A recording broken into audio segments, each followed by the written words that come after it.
નમસ્કાર. રેલવેની જે લોકો મુસાફરી કરી રહ્યા છે તેમના માટે આ વિડીયો ખૂબ ઉપયોગી થશે. કેવી રીતે લોકલ ટિકિટ મહિનાનો જે પાસ આવતો હોય છે તે કેવી રીતે બુક કરી શકાય ઓનલાઈન એ જાણીએ, જેથી તમારો પણ જે ટિકિટ બારીએ જવાનો છે એ સમય બચશે.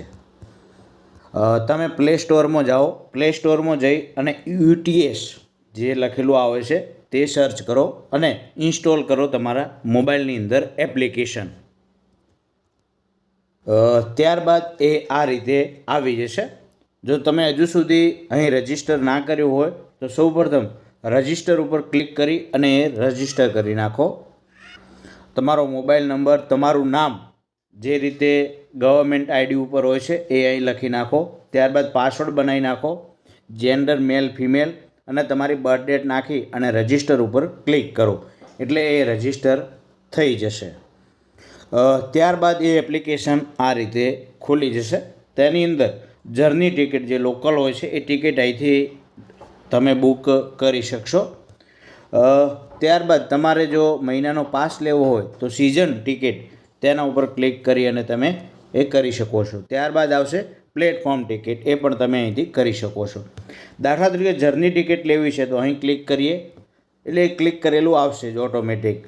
ત્યારબાદ અહીં તમારે પેપરલેસ જોઈએ છે કે પેપરવાળું જોઈએ છે તમારા મોબાઈલની અંદર, તો પેપરલેસ બુક ઉપર તમે ક્લિક કરો અને તમારે ક્યાંથી ક્યાં જવું છે તેના ઉપર ક્લિક કરો. તમારે નેક્સ્ટ ટ્રેન જોવી હોય તો નેક્સ્ટ ટ્રેન માટે અથવા તો ગેટ ફેર ઉપર ક્લિક કરી અને તમે બુક કરી શકશો. તમારે કેટલી ટિકિટો બુક કરવાની છે નોર્મલની એ અહીં તમારે લખવાનું છે. ત્યારબાદ એક્સપ્રેસ કે અન્ય અહીં તમારે એ બતાવવાની છે કે તમારે જનરલ ટિકિટ ટ્રેનમાં જવાનું છે, લોકલ ટ્રેનમાં કે મેલ કે એક્સપ્રેસ, એ તમારે અહીંથી. ત્યારબાદ તમારે પેમેન્ટ કઈ રીતના કરવું છે તો અહીં બીજું લખેલું આવશે UPI, તો તેના ઉપર તમારે ક્લિક કરવાનું છે રિવોલ્ટની જગ્યાએ અને આગળની પ્રોસેસ પૂરી કરવાની છે. અહીં તમામ એ લખેલું આવશે અને બુક ટિકિટ ઉપર ક્લિક કરવાનું છે.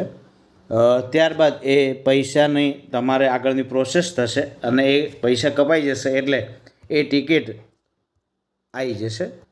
એ ટિકિટ તમને 100 ટિકિટ લખેલું આવે છે તેના ઉપર તમને દેખાઈ જશે બુકિંગ હિસ્ટ્રી ઉપર. ત્યારબાદ મહિનાના પાસ માટે સેશન ટિકિટ ઉપર ક્લિક કરવાનું છે. પેપરલેસ જોઈએ છે કે પેપરવાળું, અને ઇસ્યુ ટિકિટ અને રિન્યૂ ટિકિટ એટલે ઇસ્યુ ટિકિટ નવા હોય તો.